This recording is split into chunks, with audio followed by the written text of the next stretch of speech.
So, you know, it is. And also, I mean, he's a Democrat and Carville's a Democrat, so Carville can give him all the. What's that? Carville could easily, if they tapped Carville's local. It almost sounded like, especially when you go back to 07, he had somebody on his advanced staff that knew all about New Orleans and just kind of laid it out there for him. The speech was good, though. They went to Willie Mae's Scotch House and had chicken. Really? They went down to Tremay. They walked around, you know, the whole deal. Then they went to Lower Nod for the speech. And if we done a mic check, am I all good? Yeah, you're good. Unless he already told you that maybe was something wrong. My collar's straight and everything. Yeah. Let me see. Look at me again. Yeah, you look good. All right. You look good. So, but it was good. I'm just glad to have also. I mean, we're going to touch on it for about maybe 20 minutes, and that's it. And we're going to move on. What's that? The Katrina, because it's just been it wears you out. Yeah. You know, I mean, for those of us that lived through it, it wears you out. Right. You have to go through it all over again. But this is like what I. A lot of people live here who weren't.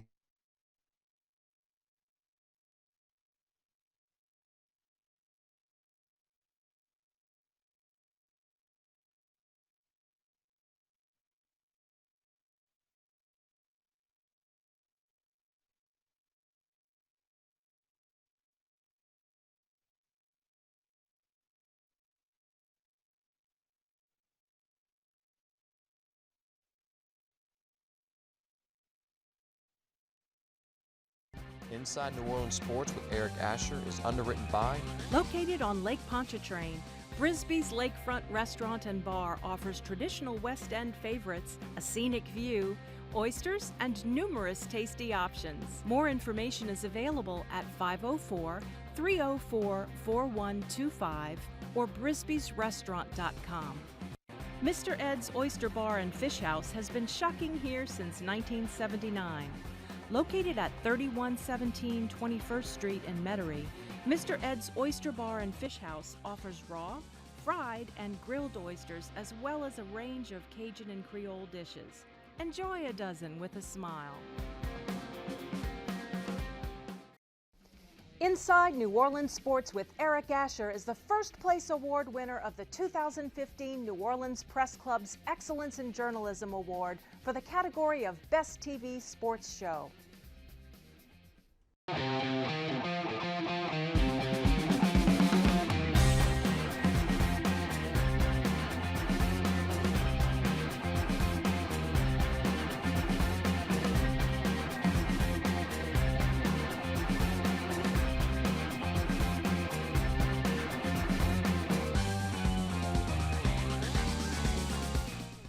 Good evening, New Orleans, and welcome to Inside New Orleans Sports. I'm your host, Eric Asher. Thanks so much for watching tonight. We're going to cover all the sports scene.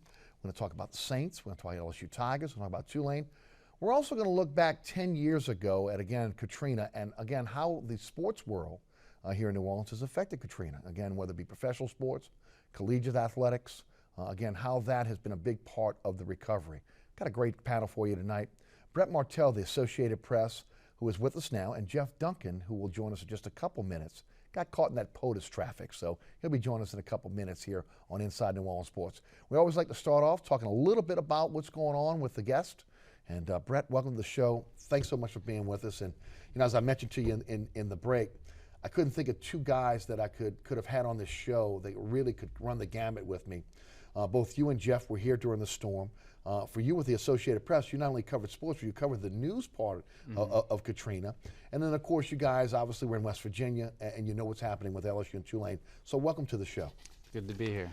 If you would, tell us a little bit about the AP and what you're covering for the Associated Press. Sure. Associated Press is a worldwide news organization, one of the oldest in the world, dating back to 1846. And it's headquartered in New York, but has a bureau in New Orleans.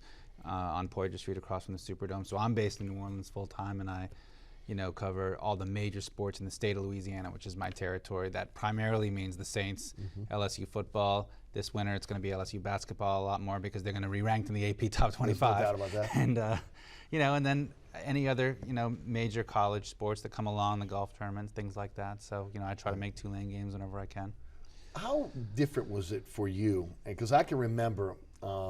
At that Baltimore Raven game in the preseason, when I left the WTIX 690 studios after doing my sports show that afternoon, went home, got ready, went to the game. You go to the game. Obviously, we're doing our things in the press box, and you know, when I was on my way to the locker room, I was approached by a friend of mine who was an NOPD officer, and at that time he told me, look, I know you live in Arabi, you need to get out of town.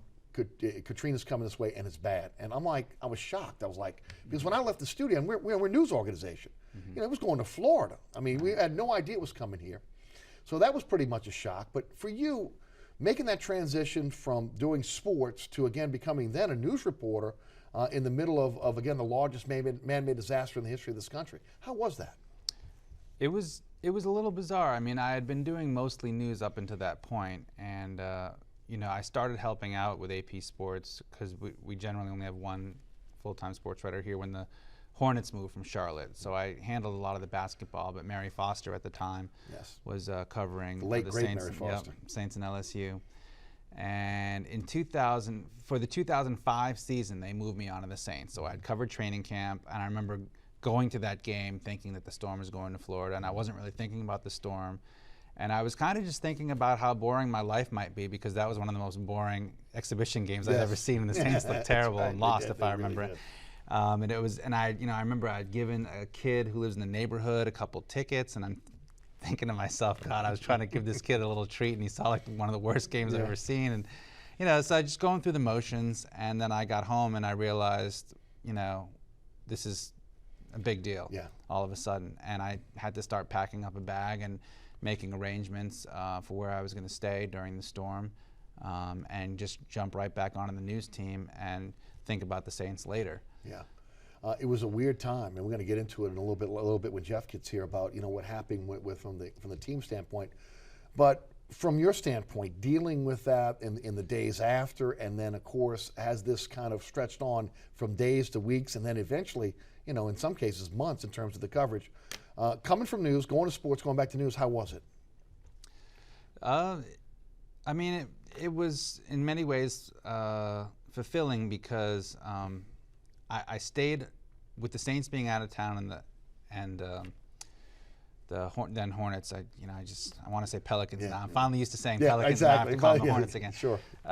You know, being out of town, there wasn't much sports to be done here, and there was LSU, but Mary was still handling them at that time, and in fact, she was pulled onto a lot more news too.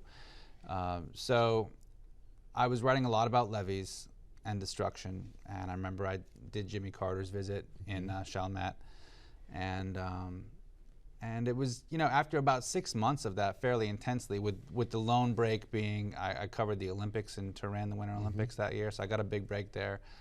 You know, I was getting a little burnt out, and then I had another big assignment coming up with the World Cup in Germany. But right before I went to the World Cup, they told me that Mary had asked if she could remain on news. She had been doing sports for a long time and wanted to go back to news full time, and that I was going to be covering if I wanted to. They kind of offered it to me, and I always joked that I was the only guy in his mid-30s who was a sports writer who wasn't trying to be one. But it kind of fell in my lap. Right.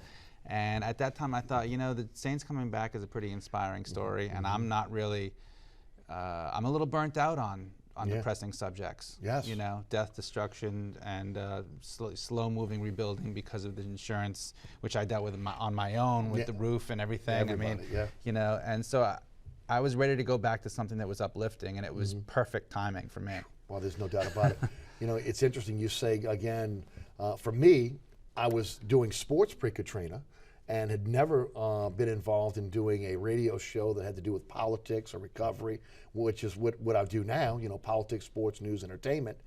And of course, when we got back from Katrina right after Thanksgiving, and 690 went back on the air on, I believe, December 1st, it was a new realm for me. You know, all of a sudden, again, you go from X's and O's and Jimmy's and Joe's to now you're talking about the recovery of your city. And there was so much information, just information overload in terms of what you had to learn so quickly to be able to disseminate that information to the audience on a day in, day out basis. It was tough in the beginning. Now again, after you do it for a while, it kind of becomes second nature to you. But between that, trying to figure out what you're going to do going forward, I think all of us were in a tough spot. But you're right.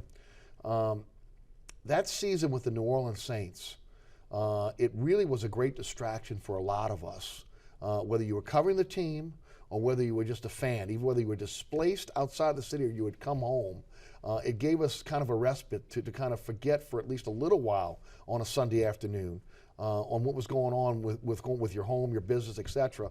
And they were really an uplifting force in this community post-Katrina. Yeah, and the home games, the initial home games were surreal, and not just the first one back, I mean, which was obviously very emotional and you know, unforgettable for a lot of reasons, but just the idea that you know, the Superdome was fast-tracked and fixed in 10 months, and what is now the Benson Tower still had all those broken windows in it. Yeah. And so you'd be showing up, I mean, the mall was still there, but completely wrecked. The Hyatt was in shambles. Yeah, so I mean, you know, you'd show up and the Superdome was, and you know, a little bit, actually the 1515 Poitras building where AP got back on its feet very quickly, Freeport, McMoran, and 15, you know, those three high-rises were okay, but a lot, and City Hall, but a lot of that area was still in shambles when the Saints were having home games. And so people were coming to games through what were still almost resembled a disaster area. Well, and most of the neighborhoods resembled that as well. So it was a different feel. I'll tell you, we're going to take a quick break. Jeff Duncan's going to join us in just a moment. Brett Martel, the Associated Press, is with us. My name is Eric Asher. I'm your host. You're watching Inside New Orleans Sports right here on WLAE-TV.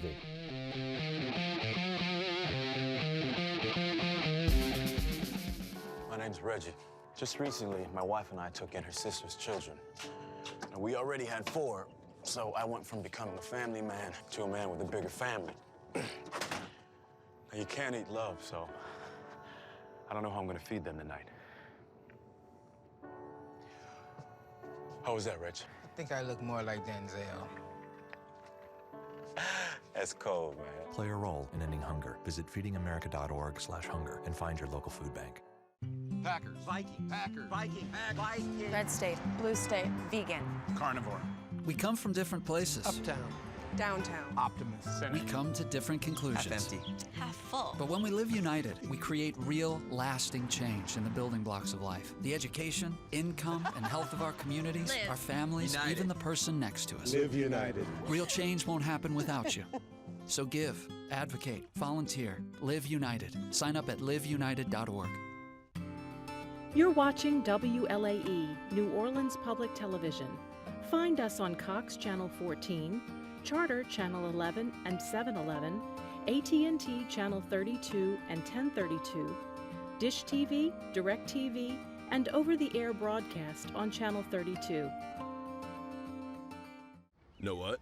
What? Since I got adopted, I've learned a lot about these humans. I know. I mean, check out these two. It's Flirt City over here. Yeah, I noticed that. It looks like my human is definitely into your human. Oh, look! I think she's getting his number. Nice. Your human's got some sweet moves. Takes after his dog. Oh, look, they're doing that thing where they put their arms around each other. She kicked up a leg. It's like in the movies. That's awesome. Looks like we're going to be hanging out a little bit more. Hi, we're Ola High, and you're watching WLAE-TV.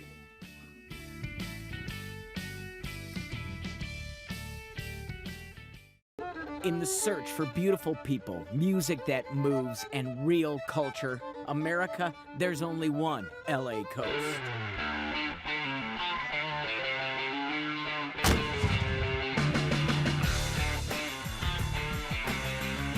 Go Coast, Louisiana delivers the treasures of the Gulf, fresh to you.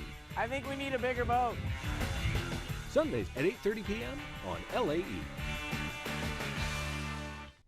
Welcome back to Inside New Orleans Sports. I'm your host, Eric Asher. Great panel for you tonight. Brett Martel of the Associated Press, and my good friend Jeff Duncan of the NOLA.com, the Times-Picayune. Jeff, welcome to the show. Always like to start the show off, letting folks know a little bit about what's going on at your publication. Please tell the folks. Well, we've got wall-to-wall coverage of this Katrina 10 anniversary, as just every news outlet in town has, and got a lot of great stuff online right now commemorating this momentous event for the city. So plenty of stuff to read about right now. Yep, no doubt. Jeff, we had started the conversation talking a little bit about what was going on in the aftermath of the storm. I'd like to get to both you guys now and just start off with kind of a generic question. I feel that sports was a huge part of the recovery of this city, that without sports, Saints returning, the Hornets returning, the opportunity for the Dome to be rebuilt, that it really kind of signaled the rebirth of this city, but also it let the people around the world and the country know, especially from a tourism standpoint, that we were open for business. We were no longer underwater. Jeff, I'll take you first. Your thoughts, just a general impact of what you thought sports was on the city of New Orleans in the aftermath of the storm. Well, I talked to Paul Tagliabue, the former commissioner, about this last week for a Q&A that we did for the Times-Picayune and NOLA.com, and he spoke about the need for vision at that time, and they realized quickly not only that the Superdome would be a symbol for the recovery, but also just playing football games would be a symbol. And if you think about it, we don't have a lot of Fortune 500 companies in this state, much less in New Orleans. Yes. But in a way, the NFL is a Fortune 500 company, and they chose to invest in New Orleans. They threw their hat in the ring and said, we're going to play football here. And I think that was a huge leap of faith that they took and really set the course for the rest of the business community. And like you said, the rest of America could come in and see that New Orleans was open for business. Yes. It was up and running. And they gave that first game back in the Superdome the Monday Night Football platform, which is a huge global platform for not only the football game, but also to show different parts of the city's recovery. And as Tagliabue said, it was showing a lot of the positive images of the city in a time when there was a lot of, yes, I think, disappointment and despair. Brett, what can you add? Because you were on the ground as well.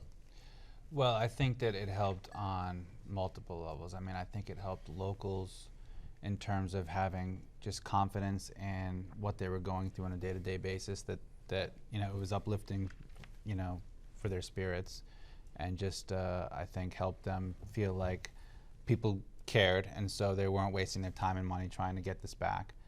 And then on a financial level, I think it was huge because it's, first of all, there's like the indirect level where sports essentially gives you national and sometimes global free kind of third-party advertising for what's going on. And because Katrina was such a backdrop to all of these games, no network would cover a game without kind of talking about what was going on here and the rebuilding efforts and what was still great about New Orleans. Mm-hmm. They would still show Café du Monde and the places in the French Quarter that were open and musicians, and yes, remind people what a vibrant place this was and should be again. Mm-hmm. And now it is, thankfully. So that helped. And then there was just the direct investment of having huge events here, from the bowl games to the football games to the basketball games, and all-star games. No doubt. Before the storm, Tom Benson complaining about the condition of the Superdome. Some mused that maybe this was an exit strategy for them to try to get out of town. Obviously, you look at the Dome, we got to give a tremendous amount of credit to Governor Kathleen Blanco, also to Doug Thornton, what they were able to do, how they were able to bring this building back, retrofit it, and modernize it. And the Dome became a symbol of the rebirth of the city. Talk about that, because again, a lot of people just didn't think that after everything that happened in the Dome, that first of all it should be rebuilt, and then once it was rebuilt, what it has meant for this city going forward. Well, I think Governor Blanco realized immediately the importance of what Brett said, that it's an economic engine for the city. So it's not just a football stadium, there's so many other events because it's a multi-purpose facility that it was important to get back running immediately. There's really no other building like it in the city of New Orleans. Yes. So it was hugely important, and she realized also quickly, thanks to Paul Tagliabue, that they needed to get that building back for 2006, yes, or the Saints might have a legal loophole to escape. And there was lease. One, wasn't there? There was one. Yes. So that was another thing that's really never been publicized or talked about publicly, but that's one of the reasons why they wanted them back here so quickly. And by doing that, it allowed the Saints to play in the Dome and to get them back here, which was obviously the end goal. Yeah. But she fast-tracked it, and it was very controversial at the time. A lot of people confused, thinking, why are you rebuilding a football stadium when we can't rebuild neighborhoods, we have schools and hospitals? But it was really apples and oranges funding. Most of the money was coming from FEMA. It wasn't dipping into something else that was going to prevent recovery in other areas. Right. Brett, the NFL kicked in money. Obviously, the state kicked in money. The federal government kicked in money. And Doug Thornton did a magnificent job of engineering this rebuilt and again, modernized Dome. Yeah, and there's also a chicken and the egg argument, because even if you're saying it doesn't matter where the money comes from, it's just a question of societal priorities. Well, if you rebuild a bunch of houses and people come back and then there's no economy, what are they going to do? I mean, it just doesn't, it's backwards. Yes. So this was a key, important first step in kind of getting the economic engine restarted here. They really do deserve a tremendous amount of credit for just, you got to think it's mind-boggling just to go through all the paperwork, to fast-track that money, Right. and to figure out exactly what needed to be done in terms of mitigating mold and sanitizing and what needed to be replaced and what could be Right. spruced up. And then modernizing it. And I can tell you this, Doug Thornton told me this way back when, and I asked Paul Tagliabue about it last week. It shows you the importance of this project, that the NFL quietly went to the White House. They took this project to the White House to fast track the FEMA funding process, the bureaucracy, how much that paperwork was getting bottlenecked. Yes. They went straight to the White House and said, we need to get this done quietly, the power of the NFL. That's the reach that the Superdome project had. Yeah. A tremendous amount of gratitude needs to go to Paul Tagliabue and to David Stern. Both of those commissioners stood firm when the owners of the New Orleans Saints and the New Orleans Hornets were waning on coming back to the city of New Orleans. And I don't know if, again, looking back on this 10 years later, if we could thank those individuals enough for their leadership in, again, making sure that, again, both the Saints and the Hornets came back. And, of course, in turn, the fans stepped up. Both you guys were covering that during that time. Jeff, I'll take you first. Talk a little bit about that. Jeff even wrote a book about it as well. Well, there's two questions there, and there are two parallel tracks. One is, were the Saints interested in leaving New Orleans at the time? And I think it's unequivocally yes, they were exploring options. The other question is, were the Saints ever going to leave? And the answer is unequivocally no, because the NFL was never going to allow that to happen. And what Paul Tagliabue and his staff did was systematically close all the loopholes that would have allowed the Saints to exit without some kind of prohibitive, cost impediment. So they were never really going to leave, but they were definitely exploring options. And they will deny it to this day, and they've denied it publicly ever since. Yes. Because it is a public relations black eye, and it's tarnishing the image of Tom Benson at this late stage of his life. But clearly, they were exploring options, and there's a number of there's all kinds of evidence to support that. No doubt about it. I will throw in Arnie Filko again as an individual that stood up for this city and made sure that, again, this team came back by exposing what was going on behind the scenes. It got the media on board, and of course at that point it really kind of set this thing into motion in terms for the Saints coming back. George Shinn also wanted to stay in Oklahoma City. He was very, very comfortable there. David Stern made sure that he came back. What can you add about David Stern? If you have any comments about the Saints, I'd love to hear them. You mean the Hornets? I'm sorry, the Hornets, yes. Yeah, I did it. You know what? It's harder to tell with George Shinn. I know that he definitely wanted the option of staying there as long as possible if he could, because that city was very welcoming to him, and he was seeing crowds and cash flow that was better than he had ever seen here. And he wasn't one of the wealthier owners, so he needed that. And I think he was very nervous about what he would have to come back to. But unlike Tom Benson, and I think Fletcher Mackel actually covered this very well in one of his pieces this week, George Shinn always said he thought the right thing to do was to come back to New Orleans, and that he wanted to get the team back here, even as he entertained overtures from Oklahoma City, to the point where one of the columnists for the Daily Oklahoman wrote, fans, you might as well start putting your deposits in for season tickets now, because there's no way they're leaving. Yes. I remember that column, and it turned out to be wrong, because I think that, like Tagliabue, David Stern had no interest in that team leaving at that time. Jeff, I know all of us have a memory of the returning of the Saints to the Dome, that game against the Atlanta Falcons. How uplifting it was, a range of emotions for all of us. From, I didn't go in the press box that night. I sat in my season tickets, and one of the reasons why I sat in my seat where I had my season tickets is my brother was there, my friends were there, and I wanted to be among the crowd. And from tears of joy to, again, obviously Gleason's block punt. The whole entire night was electric. From, again, the music that started it off. It was an event, but it was a homecoming. But I think it was also a statement for our city and our region about the recovery of our city. Give us your thoughts. Go back in time and think about those moments in the Dome for that opening game. Well, I have two very strong memories, very vivid memories. One actually was not from the night of the game. It was the night before when I was down doing a reporting on the Superdome the whole weekend, I guess, and I got into the Dome for the rehearsal of U2 and Green Day. I was in there for at least 2 hours watching them rehearse their pregame musical act, and that was just incredible. And it hit me right then. This is like a mini Super Bowl.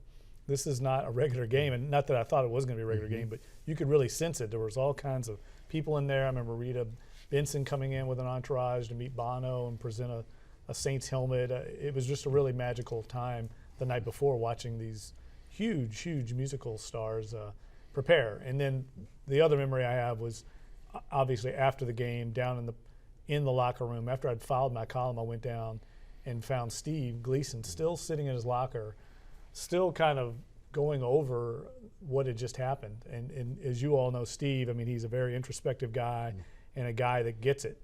And he knew immediately what he had done. Yes. He didn't need time. He knew that what he had done was going to be historic, and that moment was going to live forever. And he was just drinking it all in, and he was very emotional, as you can imagine. And he used the term, when he was asked about his feeling, he used the term infinite joy. Yeah. So. Yeah, it was a great moment. An incredible moment. Brett, give us your thoughts, your feelings during that time, your memories. Yeah, well, I mean, one of my memories is just kind of funny because it's New Orleans, is I think that, we had a much better view of the whole stadium in some ways where we sat back then with the press box being lower. But my wife was also at the game. Steve Gleason was her favorite player back then. But, she described to me probably more beer being spilled at one time than the history of the world. I mean, I don't know.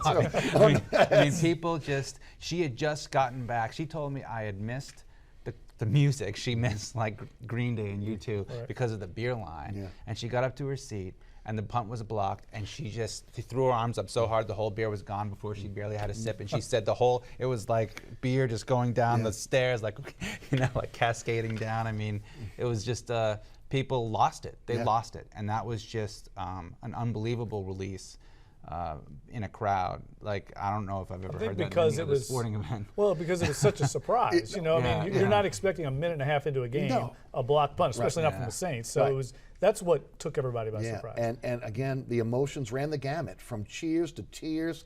I mean, that same thing was replayed when the Saints won the NFC Championship here in New Orleans. That same type of feeling. Maybe not to the extent that we saw with the opening of the Dome, but the hugging and everything that went on, it was a magical moment. That 06 team, Brett, was a special team. And you heard Will Smith and others say it this week. Even Joe Horn talked about what the Saints needed to come back.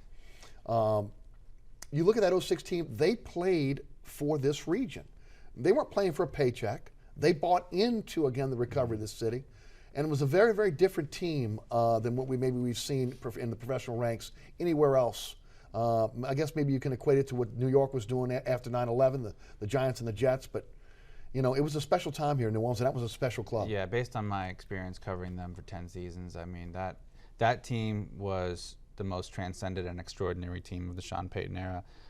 It wasn't the best team, it was just the most extraordinary because I think more than half the roster was different, and it was a rookie coach, and they had gone 3-13 the year before. And I think, Sean even admits he didn't really know how many games they were going to win and how healthy Drew Brees was going to be. And they overachieved. They probably were a lot closer to the 07 and 08 team in terms of overall talent. Maybe you'd agree. The 7 and 9, 8 and 8 teams, that they were building back up towards 09. But they understood, and the players who are still here, like Zach Streif, and Jari Evans, I spoke to them about this before, and they say it just felt so good for us to see people happy by doing what we love to do, and it made us want to achieve great things. And they did, relative to what they had, they did achieve great things, Jeff?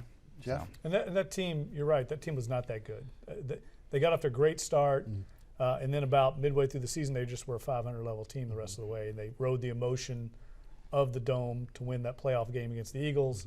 and made it to the NFC Championship game. And Peyton points out, I think that year what were they, 10-6 that year? They were 10-6. 10-6, and they got the number 2 seed in the NFC. That's very unique. Yes. Usually it takes 13-3, 12-4. So things kind of worked out that year. They won a lot of close games early, and it just kind of snowballed. But what I felt most happy. I was most happy for the players that were holdovers from the Hazlitt era.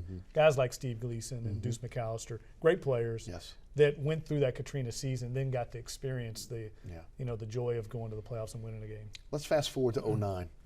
Because again, all this time the city's in the midst of recovery, political change. I mean, there's a lot of things going on with the city and the region. All of a sudden, the 09 team comes on board, and more than anything else, one of the things that I look back on 09 is so many people that were still displaced that couldn't get back to the city, that were trying to rebuild. Maybe they were in another city and they were coming back on weekends and trying to get their houses rebuilt. But the pride that this organization gave, that team gave to the city in terms of how when they're winning, they go to the NFC Championship, that incredible win in the Dome, and then on to the Super Bowl and win that Super Bowl. And New Orleans rediscovered the French Quarter. I mean, again, for a long time, New Orleans just didn't go to the French Quarter. They were in the French Quarter. They wanted to just be in the vibe, the feel of what was going on with that team. Jeff, take us to that 09 season, and again, from the NFC Championship to the Super Bowl, and what that meant to the continuous recovery of New Orleans. Well, it's a symbiotic relationship, the fans and the players. And I think that Steve Gleason alluded to that this week. He had a love letter to New Orleans, beautifully written letter, and he talked about how he was buoyed by the fan base that night when he made that block punt. Well, we saw the same thing in 2009, and a lot of the players will tell you that. And the national narrative is always written that the Saints lifted the city of New Orleans, and there's definite truth to that. I would agree. But I think it's also inverted in that the team lifted. I mean, the fans lifted this team, and I've heard numerous players tell me when they'd come back from a road trip, thousands of fans out at the airport. It's unheard of in professional sports. It is. Does not happen, and that let them know immediately what they meant to this city and what he meant to these fans, and it gave them something of an obligation to respond on game days. So I think it worked both ways. Brett?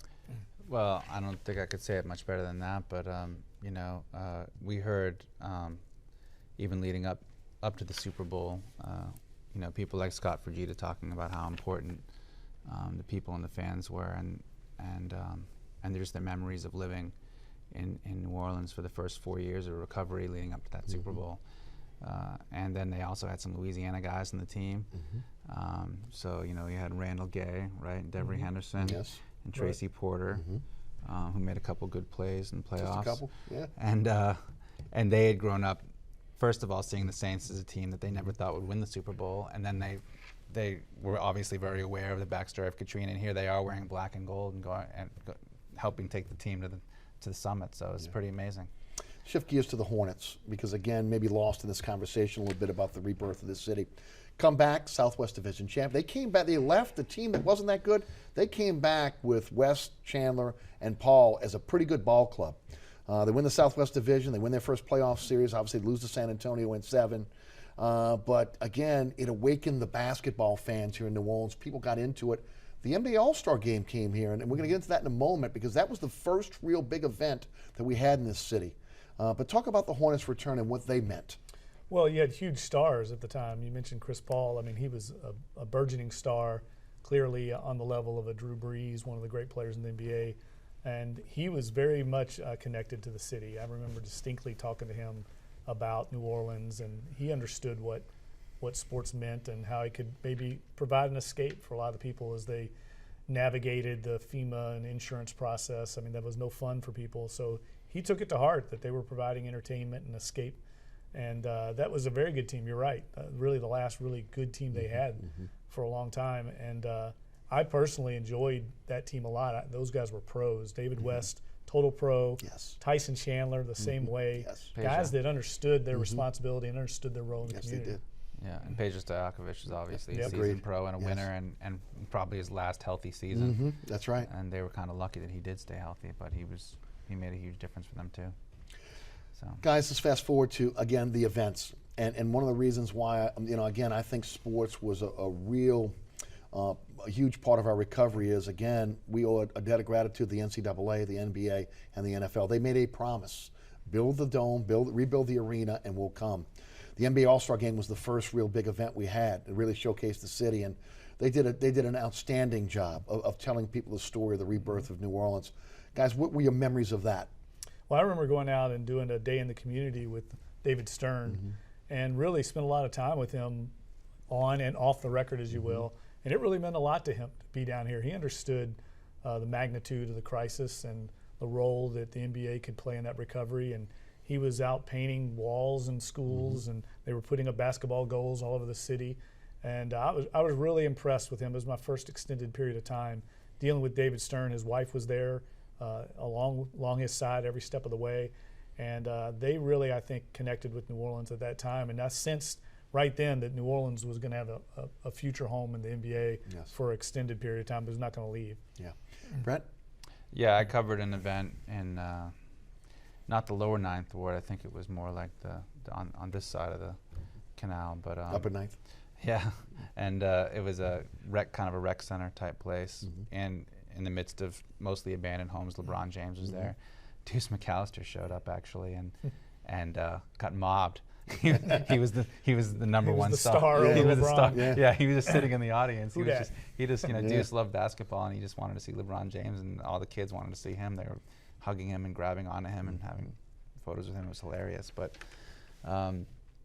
yeah, there were all kinds of projects like that going on all over town. They made it a priority to try to make a difference here. And I just remember I had a jogging path. I lived in Algiers Point at the time. And before the All-Star game, I would always jog by this abandoned basketball court. It was one of the covered courts. We have a lot of those here, which you need because of how hot it is. And there were holes in the roof and everything. And all of a sudden, I went jogging past it after All-Star weekend, and the court was repainted, and there were glass backboards and nets, and the roof was all done, and there were people using it, and that was replicated all over town. Yeah, and to this day, I still see those courts and playgrounds. That's true. To this day. Absolutely. I want to fast forward, and Brett, I'll take you first. The Super Bowl coming back to New Orleans and what that meant to the city. I thought it was.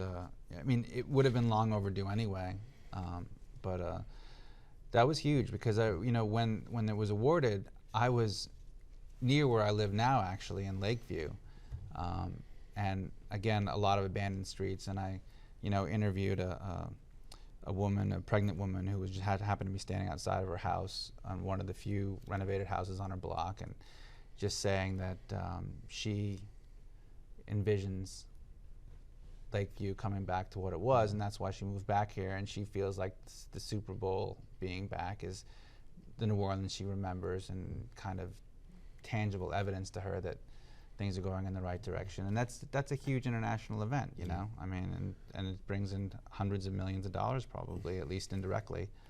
So I think, it's too bad, random blackout. I mean, that was the only bad part about it, the whole thing. But it might have saved somehow it seemed to change the momentum in the game. It did. It might have actually made the game better. A great game. Yeah, it really because was. it was a lousy game before the lights went out. I mean, it was turning into a blowout. But but the whole week was fantastic, and it really was. Yeah. It really was. Jeff, I remember that week, and I tried to get involved in as much as I could. Walking downtown, just trying to get a feel for what's going on. It was an incredible week for the city, an incredible week to showcase the city as we were still in recovery, but we were kind of turning the corner a bit. I think that it was clearly the NFL was rewarding the community for the investment in the Superdome. Obviously, a lot of that money was FEMA money and insurance money, but also rewarding the state for its investment and commitment.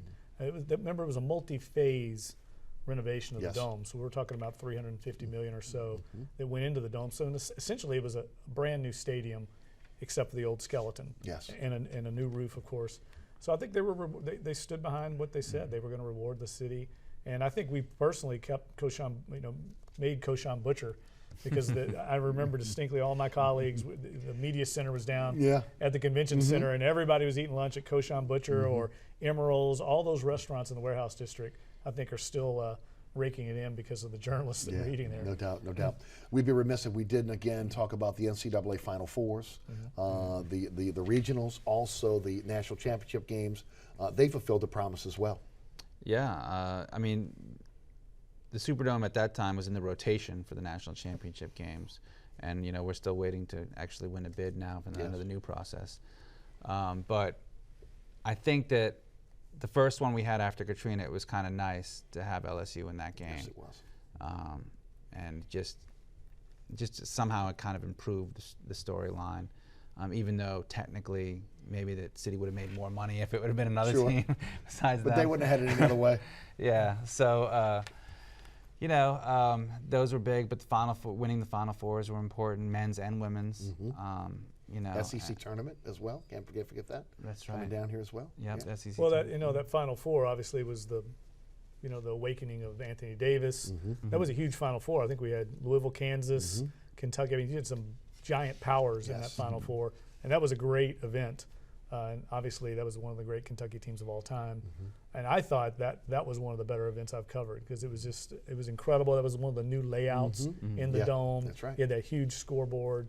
It was just an incredible weekend, and as I remember it, everywhere in town you went around, there was huge, Kentucky contingent down here. The French Quarter was filled with fans, and it just reminded me of a Super Bowl-like event. And that's coming from a Louisville fan. Yeah, unfortunately that hurt. Yeah, no, it did. Had to bring it up, Eric. Right, there's no doubt. 866-3200. We're going to go to the phone lines for anybody that's been holding. Thank you so much for holding. Let's head to Kenner and Larry. Larry, welcome. You're on Inside New Orleans Sports. Thanks for holding. You're on the air with us. How you doing? Hey, Eric. Thank you as always for taking my call, buddy. Larry, thank you for holding. I appreciate that. We stayed for Katrina, my wife and I, and we saved a couple of families. We got the boat out, and we got proclamation, key to the city, but that don't make no difference. I just want to get back to when they reopened the dome, man. I passed by there and seen a hole in it, the way it looked, and I tell you what, when we went to that game, people was just coming out of the woodwork. I told my wife, where are these people coming from? I thought nobody was here.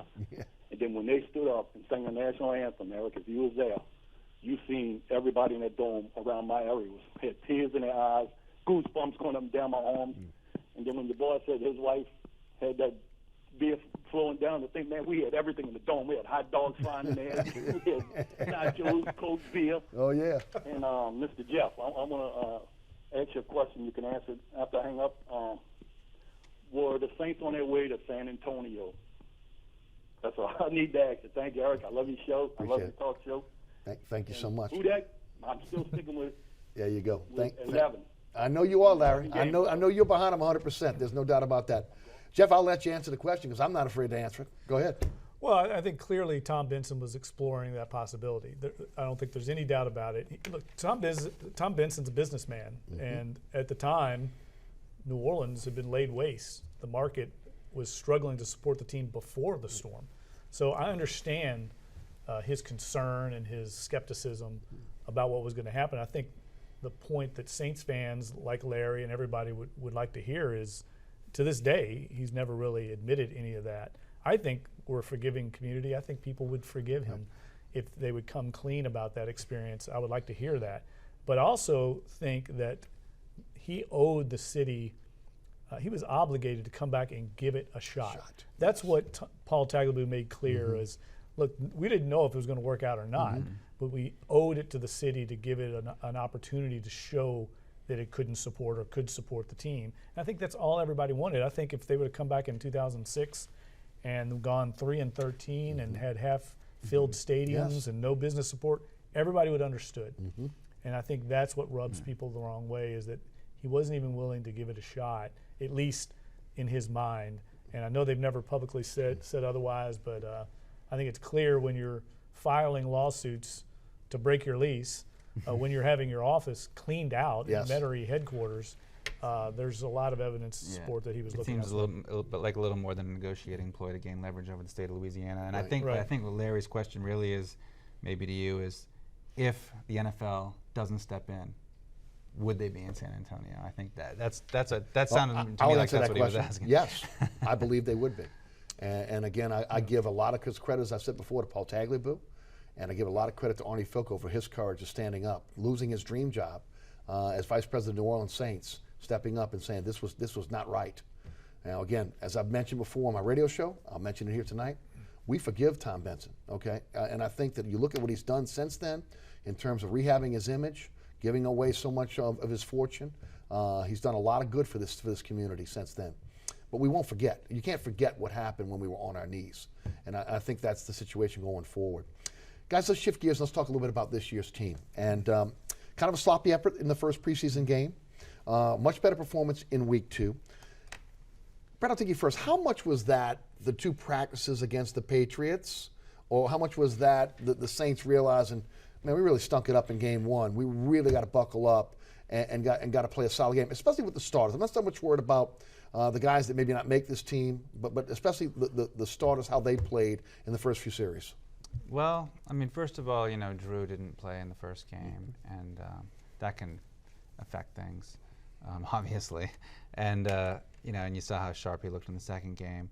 So the personnel was a little different. They had, I do think that the overall sloppiness of the first game probably woke a lot of guys up that just needed to be. I mean, they're all trying really hard to make the team, but there's always these little details where you can slip up, where your focus just isn't exactly where it needs to be. It's not always a matter of effort. Sometimes it's just a matter of refining your focus. And so I think that it's just a combination of being more focused going into the practices with the Patriots, learning a lot from those practices, having Drew Brees on the field, and just that led to a sharper effort in the first half. Jeff, your thoughts? Well, I think Sean Payton lit a fire under him. I don't think there's any doubt about that. He wasn't happy with the way they played in Baltimore. He made a point of having this team come out with more energy. He used that word a lot in the postgame. He wanted more energy. We saw that. I thought Drew Brees looked fabulous. I don't care if he was going against backups. The way he looked, how decisive, the zip on the ball, has to be encouraging to Saints fans. Yeah. But let's temper that a little bit. I mean, 25 Patriots did not play. That's a lot. That's a lot. It's over a quarter of the roster, including almost their entire receiving core, a lot of their defense, Rob Gronkowski, their interior offensive line. So let's temper it a little bit, but I was encouraged to see the way their starters looked and the fact that they executed well, and it wasn't sloppy like we saw later in the game. It got sloppy again. The starters executed. Concerns. Lack of pass rush, a concern at this point? Is that something that they can just flip a switch on? Again, they're not doing stunting. They're not doing any of these exotic blitzes right now. You concerned about the pass rush? I think it's too early to be in a panic about it. But they didn't have a very good pass rush all of last season, and then Junior Gallette's gone, and so there's just a lot of unknowns about it, So I mean, they've moved Cam Jordan over, and they've got some young guys in there.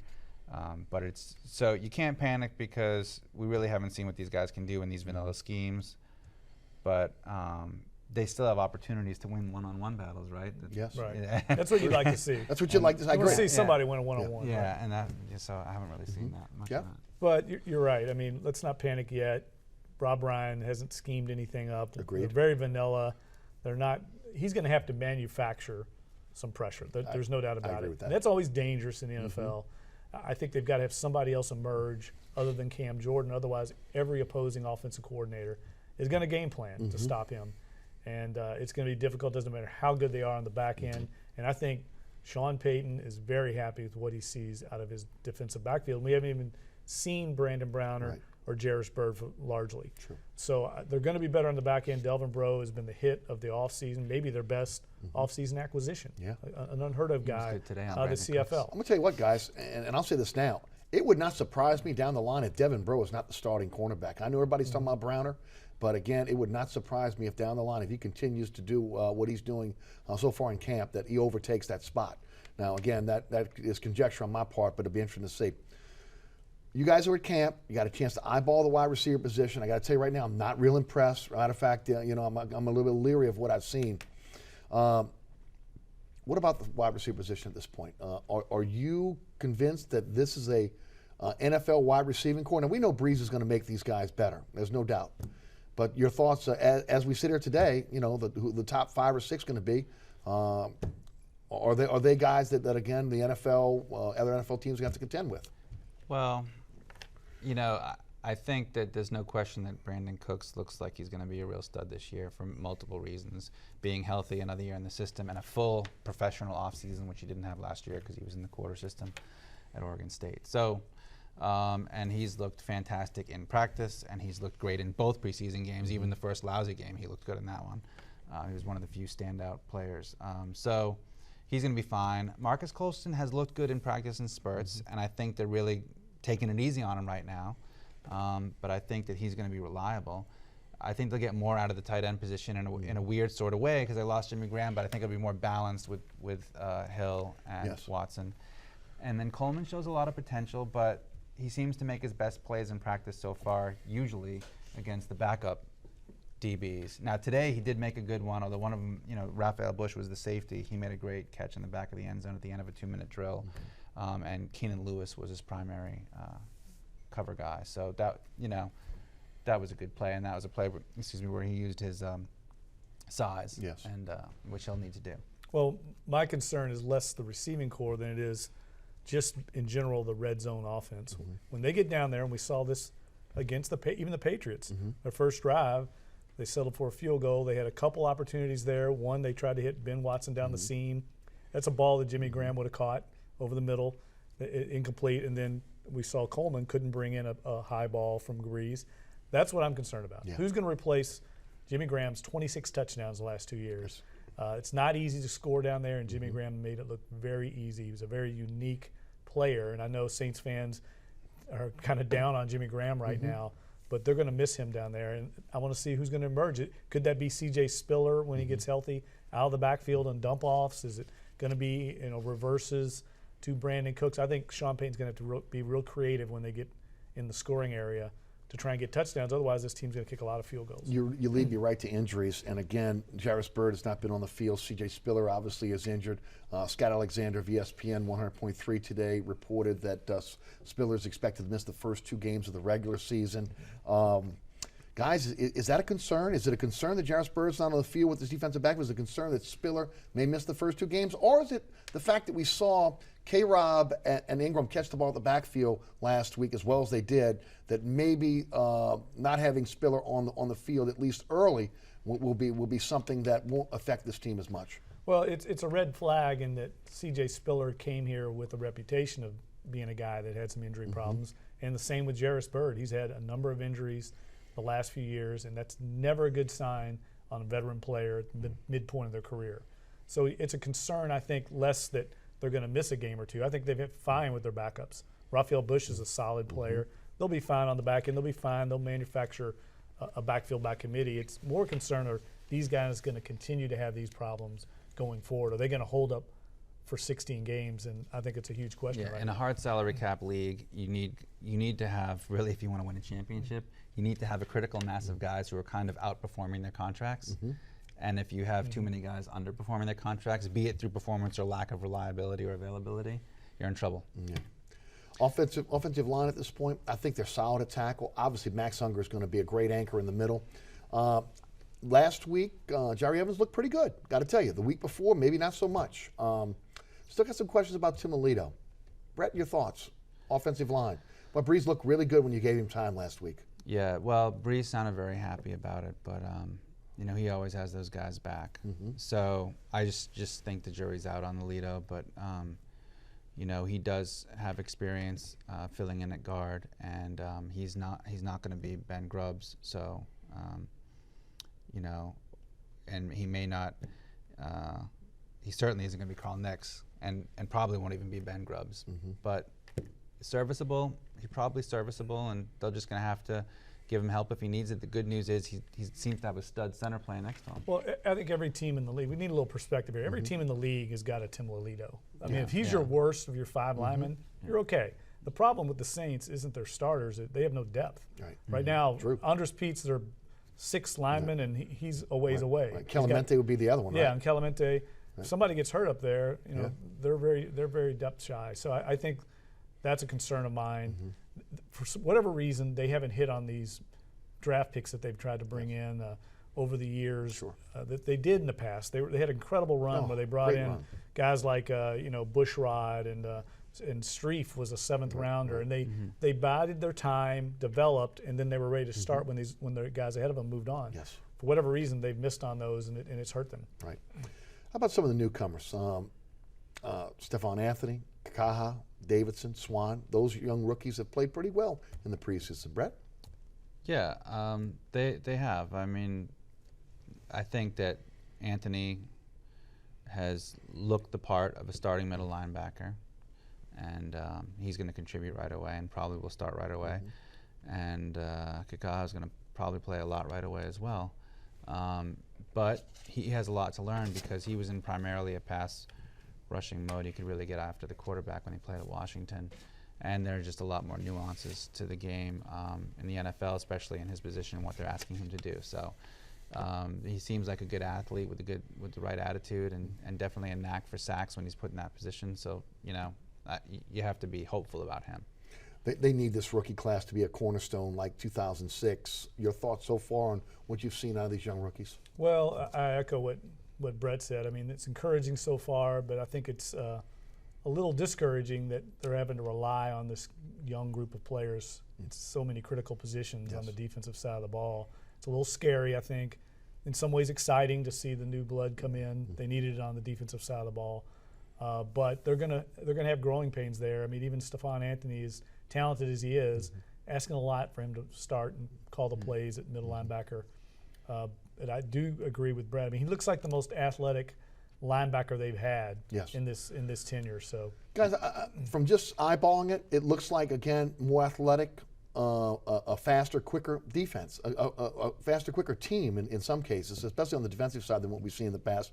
We've seen Jordan Hicks and Jenkins all lose weight. How big is Kevin Williams going to be on this team? Well, I would temper my expectations on Kevin Williams. I think he's a guy that, at this stage of his career, is a solid role player.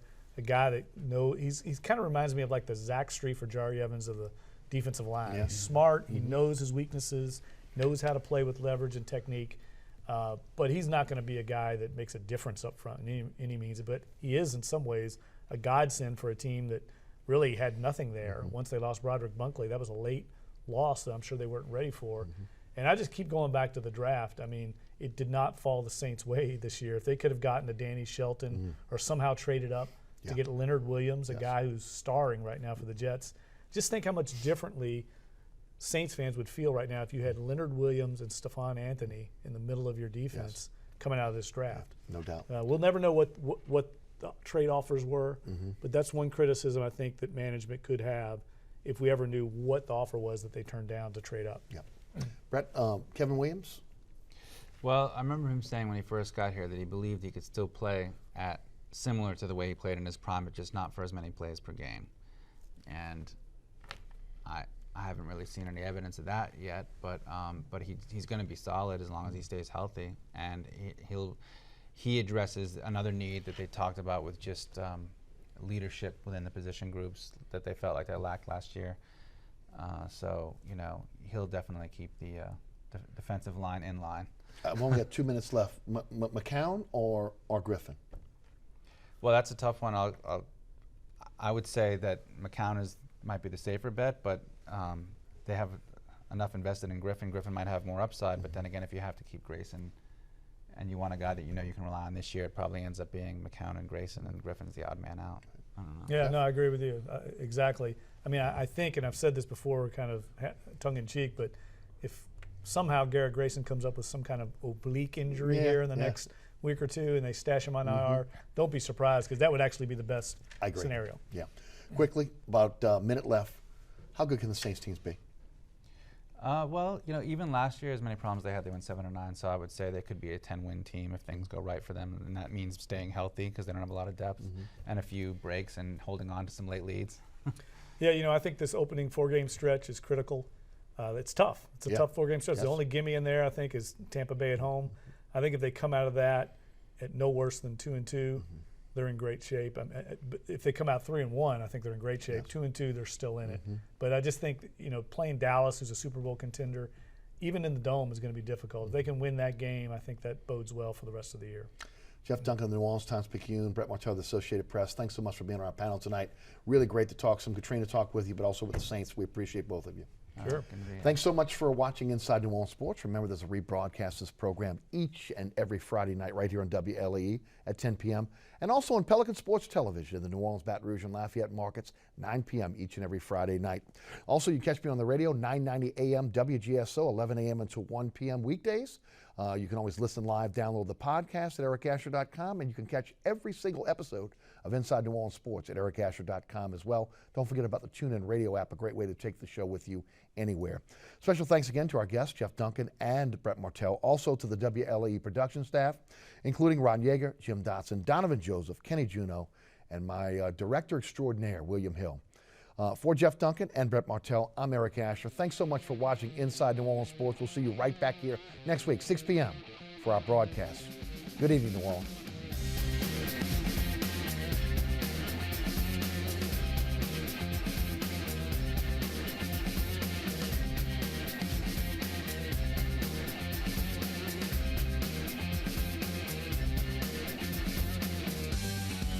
Inside New Orleans Sports with Eric Asher is the first place award winner of the 2015 New Orleans Press Club's Excellence in Journalism Award for the category of Best TV Sports Show.